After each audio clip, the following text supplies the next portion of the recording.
Welcome to Surviving Social Services, a safe space for families to share their experience with social services in the UK. Our mission is simple: support before separation and family preservation. I am Renaya and I am your host. Just a quick disclaimer before we start. The views and experiences shared in this podcast are for personal awareness and discussion purposes only. I am not a legal professional and nothing said here should be taken as legal advice. If you are dealing with a situation involving social services or the law, it's really important for you to seek guidance from a qualified professional or a trusted organisation. Now we're going to jump into our first caller of the day. Please give her a warm welcome. Hey, Shar. It's Renaya. Hi, you okay? How are you? I'm good, thank you. How are you? I'm fine. I just want to let you know that we are recording, so welcome to Surviving Social Services. Oh, thank you so much. No. I'm really nervous, actually. Bless you. When you messaged me like we're recording, I was like, oh no. Bless you. No, don't worry. I've been through it, okay? So this is going to be like a comfortable conversation. I am going to ask you like a couple of questions, but feel free to let me know if you're not comfortable with anything, if you want to stop, pause, start again. Whatever floats your boat, I'm here to take your time and tell your story, okay? Amazing. Do you want to start by first telling us what was the reason for their involvement? So I had a social worker growing up. Mm-hmm. When the midwife found that out, she decided to make a referral, which I accepted. Mm-hmm. And also, my son's father had a severe mental health condition, so that was also another reason why it was just advisable to have them involved, which I accepted. Yeah, of course. Did you understand at that time? Did you know, like, had you had experience? Did you know how the process was going to be, or was it all brand new? I knew exactly what the process was going to be. I was happy to engage. Okay. But because of my upbringing, I kind of had some understanding of what the situation would be. Yeah. And I knew that if you engage and do, what they say to do, then you'll be all right. Yeah, obviously, lockdown happened. Mm. So that was a nightmare. He just still stayed on children in need. So then my son was born and then he was subject to a children in need plan for perinatal mental health and just making sure that, they could have a look into the situation, as I grew up in a domestic abuse household. So there was some work there that they wanted to be established, I guess. And it sounds like you were fully cooperating, engaging. 100%. Yeah, 100%. I mean, I had 3 social workers before an escalation, so we were just about to become disengaged. And then I decided that I didn't want a relationship with my child's father anymore, which I think I was entitled to choose. But that didn't end too well. And the post-separation abuse is obviously a real thing, which resulted in me needing to call the police. So I called the police and then a safety plan was put in place, to which an escalation of child protection was then made. I agreed and I said, that's fine. I only got 2 child protection meetings and then it was an escalation to PLO. Oh, really? Yeah, the reason for the escalation was because I was seen as allowing my child's father time with his son. The situation was that I was not about to kick off in public with my son present. I was put in a position where I didn't know he was going to be there. I didn't know he knew I was going to be there. And when he bombarded me, I just was not down for the confrontation. So I said, you know what, yeah, walk around. I'm going to keep my shopping and I'm taking my son. Of course. Obviously, I was seen. So that is seen as, I don't know, obviously breaking a boundary or whatever, which I completely understood. Yeah, I accepted guess they would it in the PLO. Like safeguarding or something along them lines. Yeah. I mean, yeah, he was on bail and stuff, so what I should have done is called the police, but I just wasn't trying to cause a scene. I just wanted to get my shopping done. Yeah, I get it. But, with that, we escalated to court proceedings. And with my agreement, because this post-separation abuse was very bad. There was threats and stuff made. There was an incident where a nurse was involved as well. So I did understand the reason why they wanted to escalate. Like, my son's safety was my first thing as well. I wanted what was best for him. Mm-hmm. So when it came to PLO, I was on PLO for 6 weeks, and then they escalated. So the second they made the decision to go to child protection, they almost made the decision to go to court proceedings.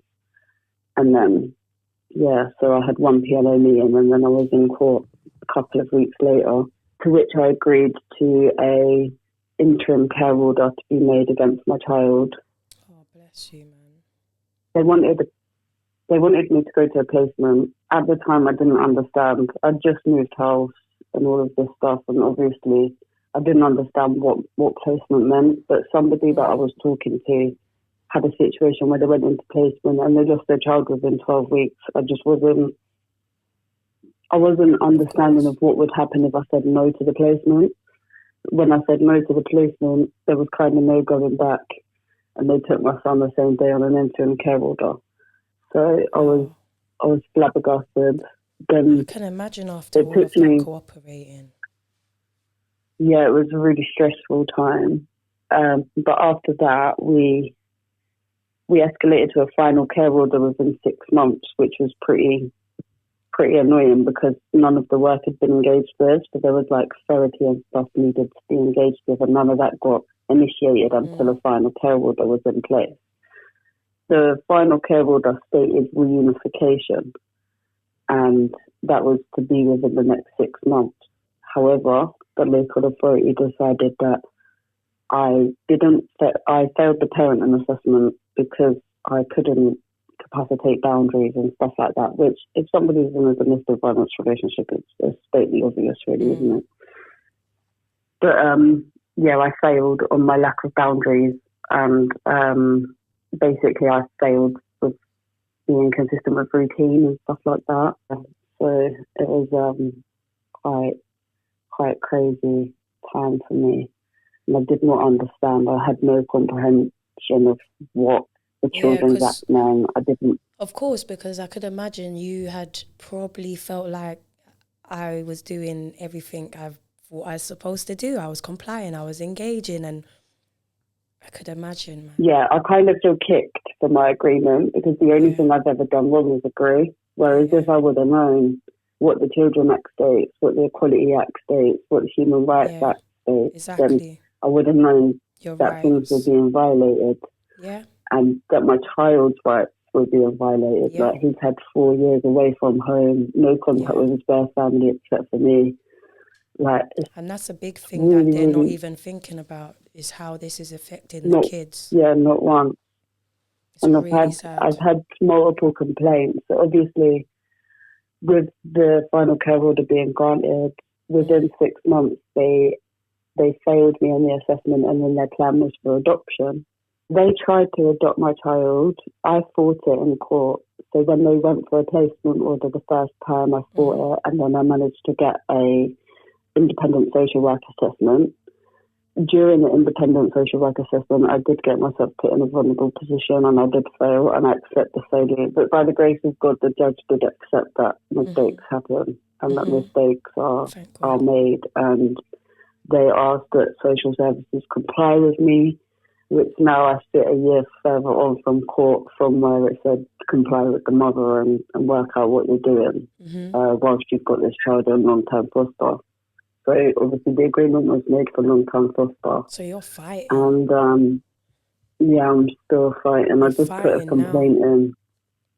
Yeah, I've just literally got a stage 2 complaint response, which was dismissed with a sum of £150 for apology. Which I just find disgusting. That's the thing with us parents that are stuck in this position. You are left with a mess to pick up, and you have to learn everything. You have to recite every single act that they put in these paperwork. You have to recite their own workbooks and all these things. Like, the IRO on my case was also the child protection chair. That doesn't happen often. But now me, I'm being dismissed, being told that we have dual roles. But where was the support in place? If you've got a child protection chair that's got a really robust view of what should happen, but it's not what the court wants to happen, then surely you may have an issue with the IRO. But it's not something that can be seen if you're a parent that's lost your child, because now you're deemed as unsuitable, unsafe, or irresponsible, whatever label they want to give you. You're stuck with having a voice for your child because of the penalisation that's already been on you. Oh, sorry. I'm so sorry, man. Yeah, no, it's just it's a journey, and I think that's where they lack. They don't tell the parent what they're about to endure. Of course, and that's why they this is pretend important. Conversations they pretend like oh, this is time for your child to be safe. We're going to give your child everything you want, and the next thing you know, your child's coming into you with bruising. Exactly. They're unsettled.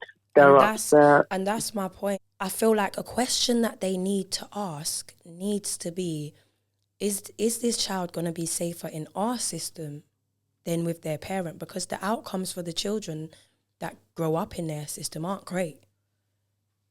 It's really sad because I've had 9 prospect carers step forward to try and take my son, and not one of them has been assessed.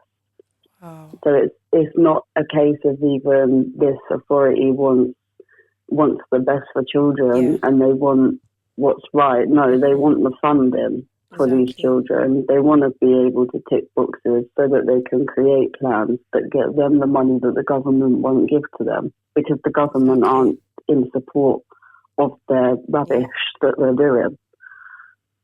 It's just really... I think they need to be held accountable. I think there needs to come a time where, like, they should be held accountable for this. They are...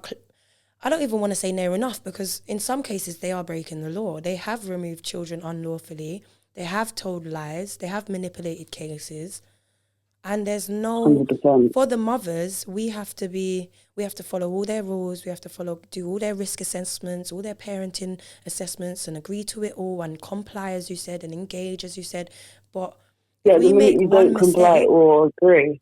Yeah, one mistake is when your agreement out. Isn't there, Yeah, you're out, done. Yeah. No contact with your child. Like, even me, my minimal contact with my child. That is life ruining. It is, yeah. And every choice you make in this position, and I don't know if I speak for most of the parents in this position, but definitely me, every decision I make, I have my child in mind, and he hasn't laid in his bed in 4 years. And I still can't spend a day where he's not at the forefront of every decision that I make. And that's the important part that these social workers are missing. There's parents out here that think about their children more than people that don't safeguard this, don't need to safeguard their children. They don't get watched like a hawk. Yeah. Yeah. But it's also the anxiety that comes from it as well. And I was going to say that to you, I was actually going to say that to you. Because as I don't know if you know, but I went through it, had them removed, and by the grace of God, I got them back. But my judge said to me, this isn't over. And I remember thinking it is over. Like, as long as I got my kids back, it's finished. I don't care about anything else. But from that moment onwards, from about nearly 10 years ago, they have been trying to catch me out in something. Coming in, just showing up and checking cupboards and checking schools and checking this and checking that. And it's like I literally have to tiptoe around because they could just come and just remove them. At any time, at any given moment, just because of the history they've got logged down. And no matter how much you fight, if history is not right, that's wrong on that paperwork. And I envy anyone who can go through life thinking, oh, they can't just come and take them. Because, as you said, this is an anxiety that, like, a lot of us that live with. And it's not going to go. No, it's not. Even me, I don't even have my child in my care. Like I said, I'm still fighting. Mm-hmm. But every decision I make is for him. It's still for him. And that's why I asked I'm still in the back of my mind, like, is this good enough? Is this okay? No, this puts a situation in line for him for future harm this way, or or this would affect him in that way. I know I Like don't know every you, move but I made. is this the sound of somebody who deserves to not have a child? Is this the sound of somebody who doesn't care for their child, who doesn't care to even be a better parent? Like, you're literally holding your hands up and saying, yeah, I've made some mistakes and I understand why they want to support us and I will take their support, I will engage. And they still have But it's the done support they that. didn't give. Yeah, it's Exactly. the Exactly. outright, we're not going to support you. We're here for one reason and one reason only, Thank you. to tell you that you're a failure and you'll Thank never you. make it anywhere in this life. And it's You don't like, listen to them, wow, you like know. that. You don't listen to them No, because at never. the end of the day, they're Like I paying said, by the grace people. of God, I'm strong. Exactly. I And don't remember have that to. this is people's job. They're literally paying somebody to do that job. Whereas we want to do it Exactly out of that. love, out of pure, genuine love for this little human being. That's the job that I was given. Like, I was Exactly. given that You've job. stolen the So job why, and given it to somebody yeah, else. It's so why aren't I good enough? And that's what I keep reciting in my complaint. What is it that I've done? Because I'm not allowed in any CCRs. I'm not allowed any contact with any school. I don't have any information about his doctor's See, appointments, his health, nothing. I'm completely isolated because of the decision they made to adopt him. They just haven't changed their mind yeah. on engaging with me. So I understood for the choice of adoption, yeah, of course you're going to have to start disengaging with me. But whilst you're in this process, you need to fully make me Yeah. aware of what's going on. And now I'm currently arranging Fucking hell. things to make sure I'm square on a discharge for care Please order. stay in contact with me. I want to help you with this. Yeah, I feel I 100%. feel I'm like just so there's grateful things that that we can do, I man. thought that it was important to come on and speak to you, because with the amount of people that are already making progress to associate with themselves with this show, together we could change Exactly. legislation forever. Oh, Legislation I needs got to be. actual like tingles in my body when you just said that. Yeah, for real. Like, I believe it. I believe it. And you know why? I just wanted to clarify, like, this isn't something that you agreed, this, that you're fighting against it, because obviously there is a lot of parents who do engage and who kind of agree that, yeah, I made a mistake and I probably won't be the best parent. But the fact that you're saying, like, I'm willing to do the work, like whatever help I can get, whatever services you can offer, I will comply. And they're still head on with, we I'm will out just here paying take the money. child. I'm literally out here paying money to do courses Bad, man. that don't even associate with anything they're talking So about. But that's what I because was I gonna say know, to you. Have you got your own proof? Have you been getting in touch with yeah, professionals and you got your evidence and yeah, this is exactly how I managed to stop the adoption from happening. Not once, amazing? but twice. They applied for a placement order, and I diminished it both times in the mighty name of Jesus. But And tell me also how, because of please, the because work there's that I've done. people right now listening to this So, who are scared and who just don't know. I know it's probably stuff that you so think easy to know, but trust me, there's girls who don't have a clue. you have to know your case. So you have to make sure that you recite the entire case. The concerns they had in the first place, you need to make sure they're diminished. So you need to ensure that you're looking up on things like, if it's domestic violence, make sure you're doing the freedom program. Make sure you're engaged with courses that are also for perpetrators, so you have insight on both sides. And then you also need to understand the impact it has on children. So things like the Triple P parenting course, it's quite a lot of money, but it's worth it. And then you also get to understand the impact on a child after a relationship breaks down as well, which I think is important when you're dealing with social services, because we often, as parents going through that, we look at them as if they're going to give us a magic book and we're going to be able to read it and then we'll get all the answers, but they don't have that. And these people are trained psychologists that are looking out for patterns of instability so they can diminish your responsibility as a parent. They're not looking at supporting you. They want to bring you down. So you need to make sure that you're on top of their game, because that's what it is. It's a game, and it's not child protection at all. Exactly. They That's just why I call it tell that. people learn to play their game, because they are playing a game. Like you said, Yeah, it's they really like to fair. label you with things, right? My thing was they like to label me as erratic, loud, maybe crazy. But I've got I exactly the learned, same thing. do you know what I mean? But I learned if you learn how to talk to them, like it's almost fun to play that game because you thought I was gonna start screaming and shouting. Let me talk to you properly. Let me show you I know big Yeah, no, words. I still remember the call where they called me to tell me that the ADM had made the decision to adopt my son. And I remember saying, "Oh, well, yeah, I bet you're buzzing, aren't you?" She was shocked. She was like, "No, I'm not."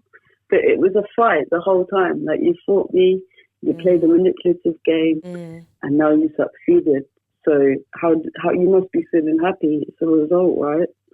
Like, but yeah, I And it's really remember sad feeling because like, okay, now it's on. yeah, Like, exactly. it's And on. I was gonna say it's really sad because you sound so strong. Like you sound like a fighter. Like I'm gonna be with you, girl. We ain't giving up on this one. I'm telling you. And then when we finish this call, I'm Yeah, gonna message you. not a day of my life. I could not. I Exactly. could never. Look at the strength that you have, and there's like what there has to be some empathy. There has to be like at some point a judge, a social worker, a Kafka's worker, somebody is meant to turn around and just feel bad for this situation. So how has it That's affected? what I think. How's it affected your your relationship with your child? Because as you said, you don't even really get much contact, right? No, I have not once a month contact, so it's very hard. Yeah. But we have a very, very, very strong relationship. We've Oh, got the bless. biggest bond ever, and it's almost like we haven't not spent any time together at all. As soon as we get in each other's presence, Yeah, it's that normal. bond is It, unbreakable. it's impactful. Do you know what I mean? For both of us, Of it's just course. enough contact to keep us going. But yeah, well, it's all we've got. It's all we've got. But yeah, the relationship that we have is honest with each. Like, I'm very honest with him. He's very open, and he respects me for that, and it's nice. Like, I know that. Like, I'm not scared. Do you know what I mean? If anything were to happen, I'm not scared. I know that me and him can work through anything. Like, that's my baby. There's no way that I'd let anything affect the relationship that I hold with him. The most important relationship I have in this life. So Yeah. yeah, I And would they should be say, doing their best to although nurture that. but they don't want to because they know what they've done is wrong, and that's the thing. Because even a court documentation stated reunification needed to happen, and they went against it completely and tried to give my son to somebody else to raise and cut me out of his life completely. You can't really bounce back from that as an Yeah. authority. No, I get it. Like, So it's then they that bad that push. I've left the borough. Yeah, they Like, I push left more the and more. borough and everything. I can't even deal with the borough at Yeah, all. I get Like, it. I'm just no, done with it. If they want to remove my son from the borough, I'm leaving too. Yeah, of So course. they can't And that's what's bully and crazy. They're belittle me. taking kids out of their own borough, shipping them off to a new borough, away from their families, Yeah, away from their parents. in the name of So child sad, protection. man. And what are you And there's no protecting them protection from? going Love and on. family. Yeah, you're protecting them from a family that, like, almost like with my son, if anything, he's spoiled, too spoiled. Yeah. Doesn't like the word no and never really got told it. So if he wanted something, he had it because he's only little, he doesn't understand, and he deserves it anyway. That's my baby. And he He deserves brings it. joy. Yeah. If I want to give him a little G-Wagon, he can have a Do you know G-Wagon. what I mean? No, it's ridiculous. But All yeah, right. So, these people, they find shame in things like that. And now they're looking at diagnosing him with some sort of neurodiverse condition. And I'm not sure which one he's going to be diagnosed with, but that's where I'm furious. As a parent, I'm furious because yeah, of you've course. taken my son at such a Well, young age you in his should be. development, and now you're claiming neurodiversity against his name Yeah. when actually the chemical imbalance caused. Yeah, when they're putting these little Even kids my through own this self, stuff. I thought I was anxious before, but now Oh, my tell me friends about even it. say to me like, "Oh, have you got ADHD or something like that?" Never in my life has It's that just even been a trauma. thing. Yeah, it's But trauma now sitting I'm in your like, body. oh gosh, I'm so And it's hard because overreactive. when they take the kids, Like, they're not offering you a therapist to see at that time or someone to talk to. Like, it's just taken and your whole world is just ripped apart. Yeah, you're just left with the silence. You're just left with the toys, just that where they last played with them. I remember there was a tracksuit sat on the sofa from the night before my son got taken, and I must have left it there for about 6 months. I couldn't even bring Yeah, myself of to move it course. I get it. I had to move because out it the was just house. like, nah. Of course, I Yeah, get it. I literally was staying wherever else I could at the Literally, time. yeah. It took me a long time. And like I said, now I've moved. I've moved out of the borough. I don't even want to be associated with it. There's so much trauma. Yeah. Well, I just got But one yeah, final question for you, if you don't mind. yeah. And basically, this is, what message would you give to another parent that might have just been contacted by them, or someone that you know that's got involvement? What's your advice? I would say be careful with what you agree with. And if you know the facts of something, then ensure you're reciting that to them. And make sure that you stay on your A game. You know how to protect your children better than anybody. It doesn't matter whose qualification is bigger than whose. You're their mum, you're their dad, or whatever. You know what to do to protect your children. You know your children the best. You know their limit. You know everything about them. So stay focused on what it is that you do to ensure safety, routine, and all of the rest of it. And then, yeah, just stay focused on making sure that, yeah, your focus is your kids and not impressing the local authority, because their interest is funding, not your safety or that of your children. Thank you so much, Shar, ma'am. I appreciate you. I even appreciate that advice. You know how helpful that's going to be to somebody, because I can tell you now, when I started my journey, I was scared and I was trying to do everything they were saying. But you're right. Have that confidence and know that you know your child best, not them, not just because they're professionals and they got a job in it. You know best. Appreciate You you know so best, much, regardless girl. of education. Oh, no, thank you for having me today. I Thank appreciate you it so much too. for doing this, and I hope we're going to do more stuff. I hope we can get together. I hope we can, as you said, make changes. Let's get loud about this. Well, not Everyone to even just see. forced adoption. Like Yeah, we need yeah. to change Even care, legislation yeah. before child protection. Like, we need to 100%. get on a child protection level, because that's where it all goes wrong. Yeah, Once it's boxes right start there. get ticking there, that's where the fear comes. And then once it escalates to PLO, that's where you're slammed, you're stuck. Yeah. There's no way out. So legislation needs to be in place there, and there is none. There is none there that actually protects us or our children. I And agree. that's why there's so many cases going through the courts. And even CAFCAS and the courts are now noticing, oh, well, there's a lot going through here, actually. What's going on? Yeah. So, yeah, fingers crossed we It's a should do that. lot. We're going to work on it. We're going to get loud about it. Yes, Well, my thank you girl. so much, Okay. Shar. Well, we'll speak soon, Speak to you okay? soon. Bye. All right. Bye. Bye-bye. And that is it, guys. Thank you so much for tuning in.